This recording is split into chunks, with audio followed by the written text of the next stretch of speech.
विखेंना 12 ही विधानसभा जडत जाणार. नगरी राजकारणाचा नवा अध्याय. लंके, थोरात, कोल्हे आणि गडाख. नमस्कार. सोशल चर्चामध्ये आपलं स्वागत आहे. नगर जिल्ह्यात सहकाराचं जाळं आहे. इथलं साखर सम्राटांनी आपापले कार्यक्षेत्र जपलेलं आहे. सहकाराच्या जीवावरच इथं राजकारण चालतं. साखर कारखाने, शैक्षणिक संस्था, पतसंस्था यावर राजकारणाचं गणित सोडवलं जातं. प्रत्येक निवडणूक ही डंके की चोट पर होते.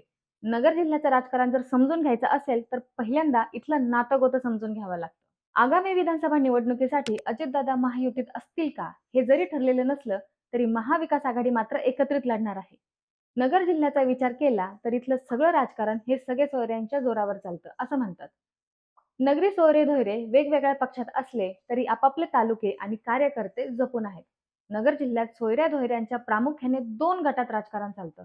पहिला गट म्हणजे तो काँग्रेसचे ज्येष्ठ नेते बाळासाहेब थोरातांचा, तर दुसरा गट आहे तो भाजपच्या शिवाजीराव कर्डिले यांचा. सहकारातील साखर सम्राटांच्या या जिल्ह्यात संगमनेरच्या थोरातांचा गोतावळा मोठा आहे. तरीही लोणीच्या विखे कुटुंबाने या गटाला खिंडीत गाठण्याचा यशस्वी प्रयोग अनेकदा केलाय. मात्र गेल्या लोकसभेपासून जिल्ह्याचं वारं फिरल्याची चर्चा आहे. विखेंना दक्षिणेत पराभूत करून जायंट किलर ठरलेल्या निलेश लंकेंची यावेळी थोरात गटाला साथ मिळणार आहे. त्यामुळे साहजिकच आगामी विधानसभा निवडणूक ही महायुतीला अवघड जाण्याची शक्यता दिसत आहे. नगर जिल्ह्यात नेमकं काय होऊ शकतं हेच आपण या व्हिडिओच्या माध्यमातून समजून घेऊया. त्यासाठी आमचे नवनवीन व्हिडिओ शेवटपर्यंत पोहोचण्यासाठी चॅनलला सबस्क्राईब करा. संगमनेरचे बाळासाहेब थोरात हे काँग्रेसचे नेते आहेत. पाथर्डीचे ज्येष्ठ नेते आप्पासाहेब राजळे यांना त्यांची बहीण दिलेली आहे. म्हणजेच भाजपच्या विद्यमान आमदार मोनिका राजळे या त्यांच्या भाचेसून आहेत. याच आप्पासाहेब राजळेंची मुलगी नेवाशाचे ठाकरे गटाचे विद्यमान आमदार शंकरराव गडाख यांना दिलेली आहे. तर दुसरीकडे अजित पवार गटात असलेल्या शेवगाव पाथर्डीच्या माजी आमदार चंद्रशेखर घुले यांची एक कन्या नेवाशातील गडाखांची सून आहे. तर घुलेंची दुसरी मुलगी कोपरगावचे अजितदादा गटाचे विद्यमान आमदार आशुतोष काळेंना दिलेली आहे.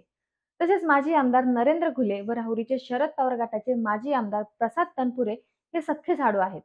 माजी मंत्री जयंत पाटील यांच्या भगिनी या दोन्ही कुटुंबाच्या सूनबाई आहेत. या सगळ्या नातेसंबंधाचा जर विचार केला तर जिल्ह्यातील बाळासाहेब थोरात, सत्यजित तांबे, आशुतोष काळे, प्राजक्त तनपुरे, शंकरराव गडाख आणि मोनिका राजळे हे विद्यमान 6 आमदार एकमेकांचे जवळचे नातलग आहेत. याच नातेसंबंधातील मुख्य दुवा असलेल्या घुले कुटुंबातही 2 माजी आमदार आहेत. विशेष म्हणजे हा गोतावळा काँग्रेस, शरद पवारांची राष्ट्रवादी, अजित पवारांची राष्ट्रवादी, उद्धव ठाकरेंची शिवसेना आणि भाजप या सगळ्याच पक्षात विखुरलेला आहे. पक्ष वेगवेगळे असले तरी त्यांच्यात मतभेद अजिबात नाही. वेळ प्रसंगी ते आतून एकमेकांना मदत करू शकतात. राज्यात कुणीही सत्तेत असलं तरी या गोतावळ्यात मतभेद कधीच होत नाहीत. ज्येष्ठ नेते बाळासाहेब थोरात यांचा हा गोतावळा आजही आदर करतो. याच थोरातांना विखेंविरोधात लढण्यासाठी यापुढे विद्यमान खासदार निलेश लंकेची मदत होणार आहे. साखर सम्राट समजल्या जाणाऱ्या नगर उत्तरेत थोरातांचे नातेसंबंध तर दक्षिणेत खासदार निलेश लंके यांची एकत्रित ताकद आगामी विधानसभेत दिसणार आहे. हीच ताकद विखेंना जड जाण्याची शक्यता आहे.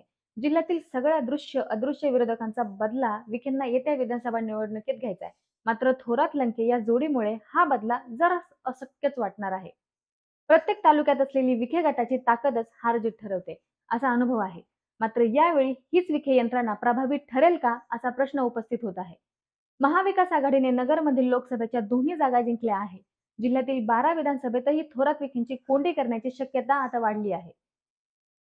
तर मंडळी, तुम्हाला काय वाटतं, नगरमध्ये कोणत्या गटाचं पारडं जड ठरणार आहे, विखे की थोरात? हे आम्हाला कमेंट करून नक्की सांगा.